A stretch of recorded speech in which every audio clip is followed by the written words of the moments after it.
Hello everyone, welcome to my YouTube channel GS word classes. आज हम 15 अक्टूबर के current affairs को डिस्कस करते हैं। फर्स्ट क्वेश्चंस को देखते हैं।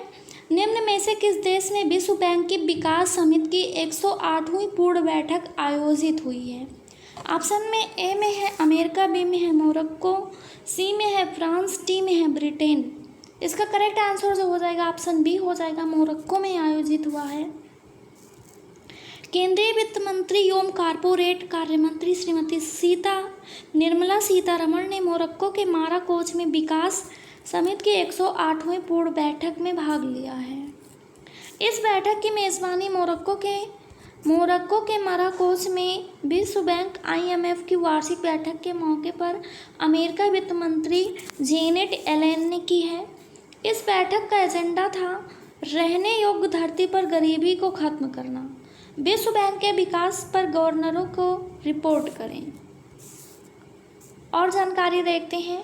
राष्ट्रीय कंपनी कानून अपीलीय न्यायाधिकरण NCLAT के अध्यक्ष न्यायमूर्ति अशोक भूषण ने नई दिल्ली में 8वें ब्रिक्स अंतर्राष्ट्रीय प्रतिस्पर्धा सम्मेलन ब्रिक्स ICC 2023 का उद्घाटन किया है।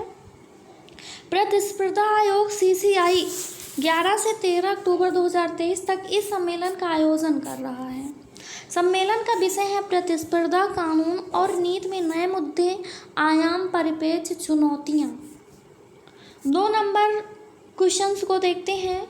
141वें अंतर्राष्ट्रीय ओलंपिक समिति की बैठक की मेज़बानी कौन सा देश करेगा? ऑप्शन ए में है भारत, बी में है इटली, सी में है फ्रांस, डी में है अमेरिका। इसका करेक्ट आंसर ऑप्शन ए हो जाएगा, भारत इसकी मेज़बानी करेगा। डिटेल्स में देखते हैं। राष्ट्रीय राजधानी नई दिल्ली में G20 सदस्यों की बैठक की सफल मेज़बानी के बाद अब भारत मुंबई में 141वें अंतर्राष्ट्रीय ओलंपिक समिति IOC की बैठक जो है भारत में मेज़बानी करेगा। दिल्ली में 141वें IOC सत्र का आयोजन मुंबई में 15 से 17 अक्टूबर तक किया जाएगा। उद्घाटन समारोह 14 अक्टूबर को होगा। IOC सत्र से पहले 12, 13, 14 अक्टूबर को IOC कार्यकारी बोर्ड की बैठक होगी। इसके लिए अंतर्राष्ट्रीय ओलंपिक समिति IOC के अध्यक्ष जो है थॉमस बाक मुंबई पहुंच चुके हैं। मुंबई में हो रहा है यह भारत के लिए महत्वपूर्ण होगा। यह आयोजन ओलंपिक जैसे बड़े वैश्विक खेल इवेंट की मेज़बानी करने के लिए इसकी तैयारियों के प्रदर्शन में भारत को एक अवसर प्रदान करेगा। IOC का सत्र का आयोजन वार्षिक तौर पर किया जाता है। इसमें अंतर्राष्ट्रीय ओलंपिक समिति के सदस्यों की बैठक होती है और इसमें खेल स्पर्धाओं से संबंधित महत्वपूर्ण निर्णय को लिए जाते हैं। 3 नंबर क्वेश्चंस को देखते हैं। भारत सरकार ने इजराइल हमारा संघर्ष क्षेत्र से भारतीयों को निकालने के लिए किस ऑपरेशन को शुरू किया है? ऑप्शन ए में है गंगा, बी में है विजय, सी में है ऑपरेशन यमुना और डी में है ऑपरेशन अजय। इसका करेक्ट आंसर जो हो जाएगा ऑप्शन डी हो जाएगा। ऑपरेशन अजय को स्टार्ट किया गया है इजराइल से भारतीयों को वापस लाने के लिए। हाल ही में भारत सरकार द्वारा ऑपरेशन अजय की शुरुआत की गई है। इस ऑपरेशन का उद्देश्य युद्धग्रस्त इजराइल से वहां बसे भारतीयों को निकालना है। इस ऑपरेशन की घोषणा भारतीय विदेश मंत्रालय द्वारा की गई है। इस ऑपरेशन के तहत लगभग 18,000 भारतीयों को स्वदेश वापस लाया जाएगा।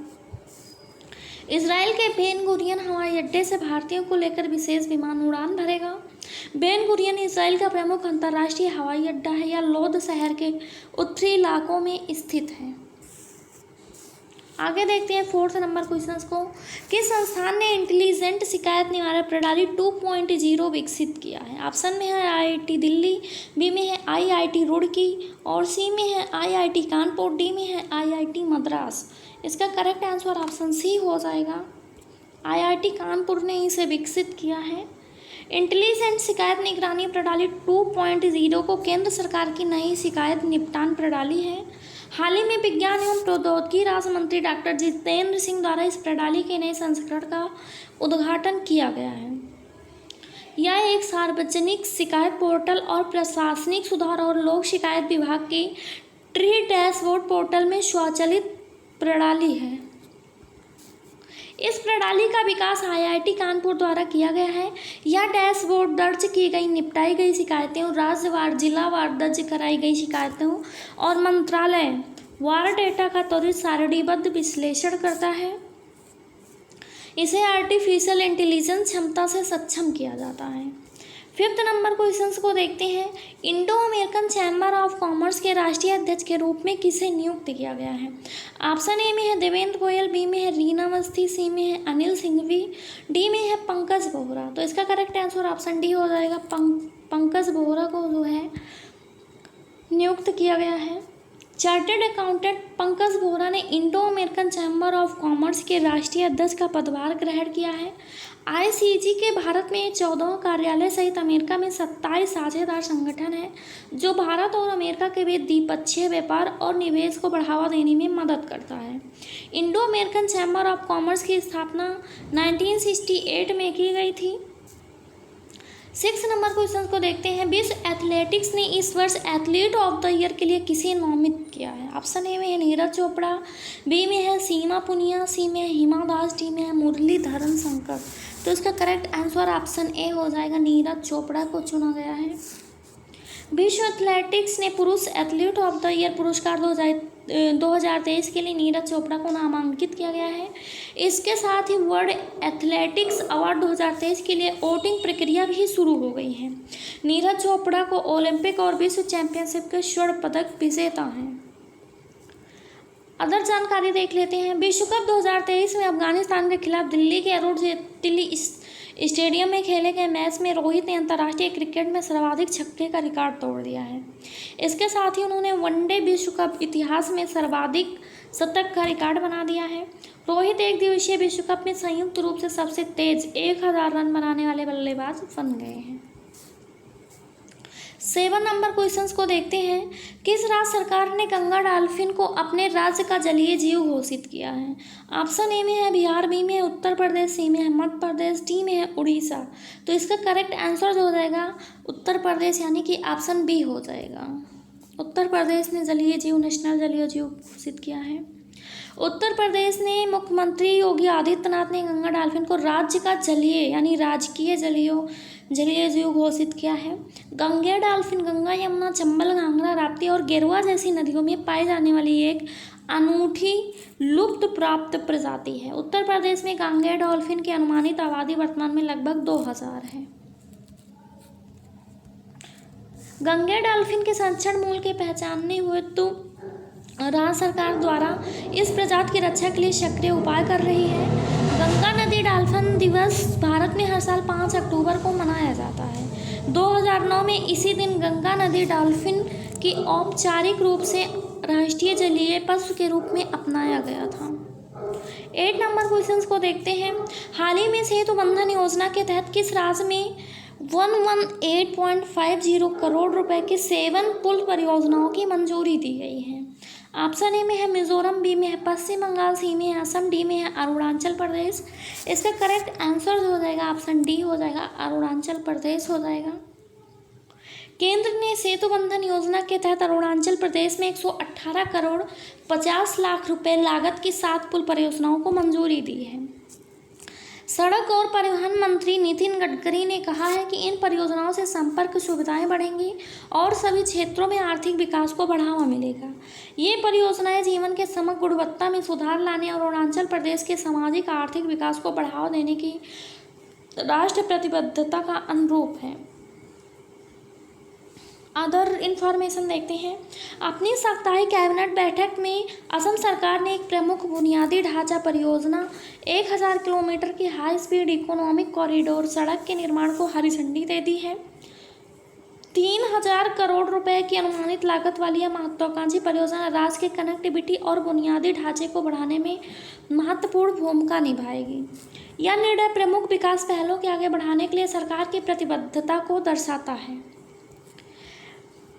प्रस्तावित 1000 किलोमीटर का high speed economic corridor Asom Mala परियोजना के एक अभिन्न अंग होगा, जिसका उद्देश्य राज्य के सड़क नेटवर्क और परिवहन बुनियादी ढांचे में सुधार करना है। इस गलियारे में पूरे असम में कनेक्टिविटी और आर्थिक विकास में उल्लेखनीय वृद्धि होने की उम्मीद है। पूर्वोत्तर भारत में पहला रक्षा तकनीक शो, जिसे ईस्ट टेक कहा जाता है, गुवाहाटी में शुरू हुआ। इसका उद्देश्य निर्माताओं को सशस्त्र बलों की ज़रूरतों से परिचित कराना और उनके उत्पादों की सीधी खरीद को सक्षम बनाना है। भारतीय सेना और असम सरकार के तकनीकी कार्यक्रम का आयोजन किया, जिसमें रक्षा सार्वजनिक उपकरण और स्टार्टअप भी अपने सामान का प्रदर्शन कर रहे थे। 9 नंबर क्वेश्चन को देखते हैं। हाल ही में कब विश्व दृष्टि दिवस मनाया गया? ऑप्शन में है 11 अक्टूबर, बी में है 12 अक्टूबर, सी ऑप्शन में है 13 अक्टूबर और डी ऑप्शन में है 10 अक्टूबर। तो इसका करेक्ट आंसर ऑप्शन बी हो जाएगा। 12 अक्टूबर को विश्व दृष्टि दिवस जो है ये मनाया गया है।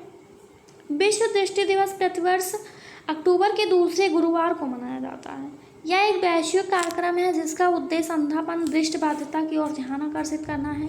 इस वर्ष 12 अक्टूबर को विश्व दृष्टि दिवस, जिसका विषय है काम करते समय अपनी आँखों से प्यार करें। विश्व गठिया दिवस हर साल 12 अक्टूबर को जोड़ों के रोगों के बारे में जागरूकता बढ़ाने के लिए मनाया जाता है, जो दर्द और जकड़न से पीड़ित हैं। 10 नंबर क्वेश्चन को देखते हैं। राष्ट्रीय खेल 2023 का 37वां संस्करण किस राज्य में आयोजित किया जाएगा? ऑप्शन ए में है गोवा, बी में है महाराष्ट्र, सी में है गुजरात, डी में है हरियाणा। इसका करेक्ट आंसर ऑप्शन ए हो जाएगा, गोवा में होगा ये। राज्य के खेल मंत्री गोविंद गौड़े ने पुष्टि की है कि राष्ट्रीय खेल 2023 का 37वां संस्करण 26 अक्टूबर से 9 अक्टूबर तक गोवा में आयोजित किया जाएगा। राष्ट्रीय खेल भारत का घरेलू ओलंपिक शैली का बहुखेल आयोजन है, जहां विभिन्न राज्यों और केंद्र शासित प्रदेशों के एथलीट पदक हेतु प्रतिस्पर्धा करते हैं। यह पहली बार होगा जब गोवा राष्ट्रीय खेलों की मेज़बानी करेगा। गोवा के 36वें संस्करण की मेज़बानी का अधिकार दिया गया था, जो शुरू में 2016 में निर्धारित था। हरदीप सिंह ने, अदर इन्फॉर्मेशन है, हरदीप सिंह ने नई दिल्ली के भारत मंडपम में 26वीं ऊर्जा प्रौद्योगिकी बैठक का उद्घाटन किया है। इसका उद्देश्य हाल ही में प्रगति की प्रदर्शनी हेतु रिफाइनर और प्रौद्योगिकी सेवा प्रदाताओं के लिए एक साझा मंच प्रदान करना। उन्होंने घोषणा की है कि भारत ने अपने जैव ईंधन सम्मिश्रण लक्ष्य को पार कर लिया है, जो देश की हरित ऊर्जा नीति का एक महत्वपूर्ण घटक है। 20% जैव ईंधन सम्मिश्रण और लक्ष्य, जो मूल रूप से 2030 के लिए निर्धारित किया गया था, 2025 तक पीछे धकेल दिया गया है। फैक्ट देख लेते हैं। राजकीय उद्योग विद्यालय ने बेंगलुरु में इन्वेस्टर समिट का आयोजन किया है। बिहार में राज्य सरकार 1100 महिला बीट कांस्टेबलों को गुलाबी स्कूटी देगी। तो कहाँ पर? ये उत्तर प्रदेश में 8वां ब्रिक्स अंतर्राष्ट्रीय प्रतियोगिता सम्मेलन आयोजित किया जाएगा नई दिल्ली में। भारत की शुद्ध प्रत्यक्ष कर संग्रह बढ़ा है, तो कितना बढ़ा है? तो 21.8% बढ़ा है। AMFI association of mutual funds in India के नए चेयरमैन बने हैं, तो नवनीत मुनोत बने हैं। Thanks for watching GS word classes. अगर वीडियोज़ अच्छी लगी हो तो हमारे चैनल को सब्सक्राइब करें, वीडियोज़ को लाइक शेयर कमेंट जरूर करें। धन्यवाद।